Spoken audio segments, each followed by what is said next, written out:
established as the Indian Cotton Mills Federation, ICMF, in 1958, it got transformed into Confederation of Indian Textile Industry, CITI, in 2005 to assume the leadership of broad-based textile and clothing value chain. Being a major stakeholder of cotton, its initiative for promoting cotton production, productivity and quality cotton in the country can be traced back to 1964.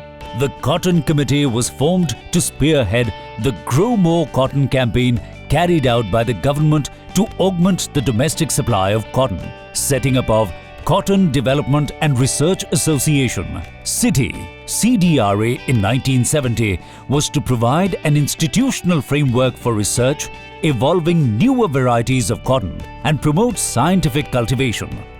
Now, CITI CDRA works shoulder to shoulder with the government and other organizations to not only increase cotton yield by introducing the various hybrid, but also enhance the purity and quality of cotton.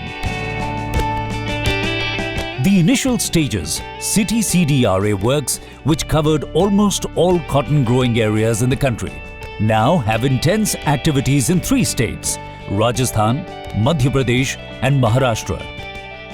These proactive steps have helped in increasing yield several folds higher than the non-project areas.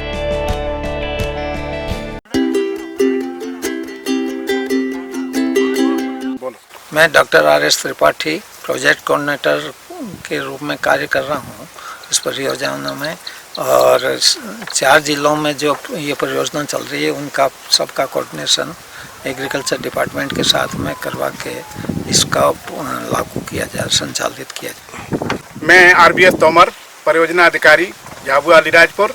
ये CITI CDRA का जो project चल रहा है, हम इसमें 5 सालों से काम कर रहे हैं। मैं Rakesh Patidar, project officer, Ratlam Dhar, CITI CDRA संस्था में मैं काम कर रहा हूँ। और इसके अंतर्गत हमारा रतलाम धार मिला के करीब 30,000 हेक्टेयर में एलियस कॉटन का उत्पादन होता है। इसमें हमारे 5 क्लस्टर हैं, बदनावर, बाजना फर्स्ट, बाजना सेकंड, रतलाम और सेलाना।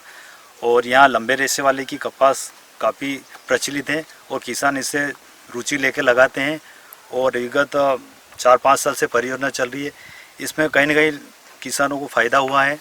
फ़ायदे के हिसाब से अब लागत में थोड़ी कमी आई है और उत्पादन में बढ़ोतरी हुई है। साथ ही जो कीटों की समस्या थी, रस चूसक, उस पर भी थोड़ा जैविक को कंट्रोल करके उस पर नियंत्रण पाया है। और आगे भी इसको कंटिन्यू रहेगा तो काफ़ी परियोजना से किसानों को काफ़ी फ़ायदा होगा। नमस्ते, मेरा नाम है नागू सिंह चारेल, ग्राम पंथवारी, तहसील सेलाना, विकास खंड सेलाना। मैं किसान हूँ और ये कपास DCS 32 कपास बहुत अच्छा कपास, ये परियोजना चल रही है, बहुत अच्छी चल रही है और किसान सभी खुश है इस पे। इसका रेशा भी लंबा है और इसमें खर्च भी कम आता है और उत्पादन ज़्यादा बढ़ता है। हम चाहते हैं सभी किसान कि इस परियोजना को अधिक से अधिक चालू करे, निरंतर लागू रखे, इससे किसान बहुत खुश है। ओके। मैं स्काउट जगदीश चंद्र सेंचा, पेटलावा जिला, झाबुआ, मध्य प्रदेश। मैं पिछले 4 साल से सहभागी कपास विकास परियोजना से जुड़ा हुआ हूं और इस परियोजना से किसानों के बीच में जाकर के लंबे रेशे वाली कपास का अधिक से अधिक उत्पादन कैसे हो और कम खर्च में इसका उत्पादन कैसे हो, इसकी शिक्षा उनको दी जाती है। और पहले ये टॉपिंग नहीं करते थे, जब परियोजना ने अपना प्रयास किया तो उन्होंने टॉपिंग करना शुरू कर दिया, जिससे उत्पादन बढ़ा और ड्रिप सिंचाई के माध्यम से भी कपास का लाभ लेने लगे।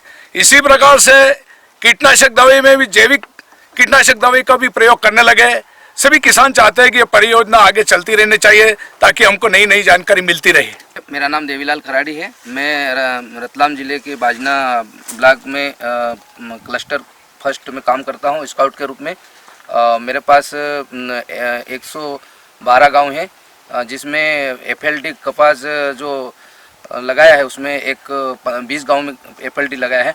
इसमें श्यामा शिव शक्ति और श्यामा हाईटेक और BT, इसमें हम किसानों को जाकर के सबसे पहले मिट्टी का परीक्षण करवाने के लिए जागरूकता करते हैं। उसके बाद में कपास में जो इसकी दूरी है उसको भी अधिक से अधिक संख्या बड़े पौधों की, उसमें लोगों को जागरूक करते हैं और उसमें कपास के आसपास में पहले डीएपी खाद और ये रखते तो ऊपर ही रखते थे। अब क्या है कि कपास के आसपास में गहरा गड्ढा करवा करके गोल गड्ढा और खाद रखवाते हैं और लिंदाई गुड़ाई की जानकारी देते हैं। समय समय पर अच्छे बीज का चयन करवाते हैं और बाज़ार में उनको किसानों को ले जाने के लिए अच्छा बीज जो कौन सा कपास है उसका बीज का चयन भी करवाते हैं। मैं सुनील व्यास, सेलाना क्लस्टर जो किसी वक्त मध्य प्रदेश का सबसे क्वालिटी कपास उत्पादन का क्षेत्र रहा है, पिछले 5 सालों से उस क्षेत्र में मैं काम कर रहा हूँ। Amit Kawade, project officer CTCDRA Maharashtra से।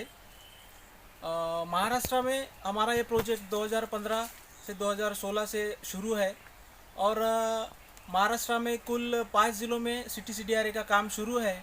वो 5 ज़िलों के नाम इस तरह से है कि यवतमाल, अमरावती, चंद्रपुर, वर्धा और नागपुर। यहाँ कांतिलाल बोत्रा जी के फार्म पे आए हैं तो उन्होंने भी हाई डेंसिटी प्लांटेशन का इस्तेमाल किया है और प्लांट की संख्या भी बढ़ी है और प्रोडक्शन भी बढ़ता उनका दिख रहा है। ये प्लांट है, ये 2 प्लांट के बीच में का डिस्टेंस है 30 सेंटीमीटर और रो का डिस्टेंस है 90 सेंटीमीटर और ये मोनोपोडियल ब्रांच की क्वांटिटी है। 16 से 17 मोनोपोडियल ब्रांचेस है और 25 से 30 के बीच में सिम्पोडियल ब्रांचेस है।